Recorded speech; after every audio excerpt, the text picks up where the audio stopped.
everyone, it's Amber from Crafty Yarnz here, and I'm just going to go through with you how to do a single crochet. I've already set up my chains here, so if you don't already know how to do that, then please check out my other videos. We're going to work into the second chain from the hook. So we've already got our working loop on our hook, and we're going to go into the second chain from the hook. While we're at the back there, we're going to do what's called yarning over,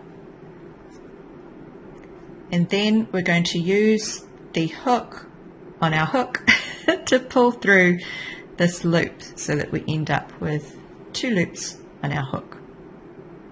So as you're coming through that chain with your with the yarn that's been yarned over, just make sure the hook is facing down, and that will make it a lot easier to get through. So I'll show you what I mean now. So I'm just going to use my finger here to hold those 2 loops while I yarn over again, which keeps it steady. I'm making sure the hook is facing down. I'm just going to tilt it up a bit as well, which just makes it a little bit easier to get through. And that is our completed single crochet. I'll do that again. So now that we've done our first single crochet in our chain, we're just going to work into the next chain now. We don't need to skip a chain. So we're going to go into the chain. We're going to yarn over at the back, pull through. We've got 2 loops on our hook, yarning over, and we're pulling through. Now I've got 2 single crochets. It's just pulling a bit tight. Going to go into our next chain. So as you can see here, while I'm doing this, I've kind of already got my yarn over my hook by the time I get there. That's just a habit that you tend to get to once you know the stitches you're doing.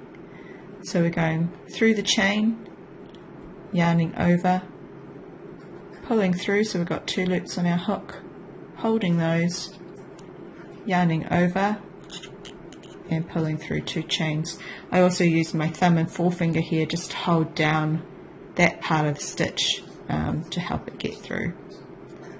So we're going through our chain, yarning over, pulling through, yarning over, pulling through 2 loops.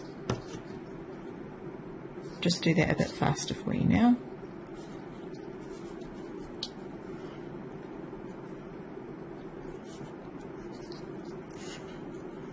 So you can see once you know the technique, you're not even really moving much to do the yarn over at the back, because the yarn over is kind of happening at the same time as going through your chain. So I'll just go to the end of the row.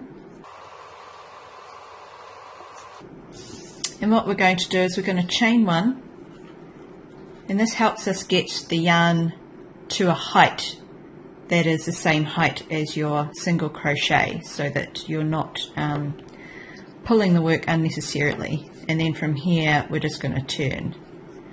Now I often get asked, does it matter which way you turn? The answer is it depends. So I would say for most patterns it doesn't necessarily matter, but there are patterns out there that it does matter for the look and for the counting. So in this case, this chain that we've done for today is not going to count as a stitch. So if it doesn't count as a stitch, we are going to put it, you'll see here we've got a little V, and we're going to put it underneath those 2 strands. And we're doing the stitch. If the pattern says that your chain does count as a stitch, then we would then skip this first one and go into this next one. So it's got a similar look.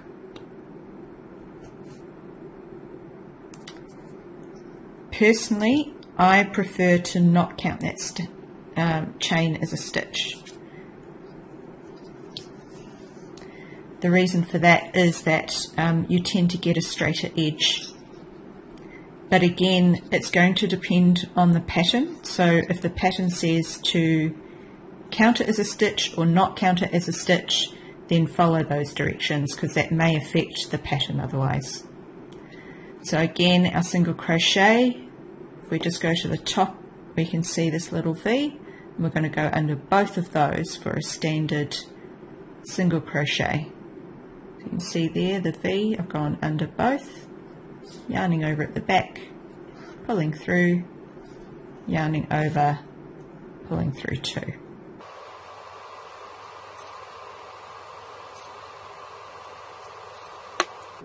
So as you can see, I've got a really nice edge here because I'm not counting that chain as a stitch. Hope that's been helpful.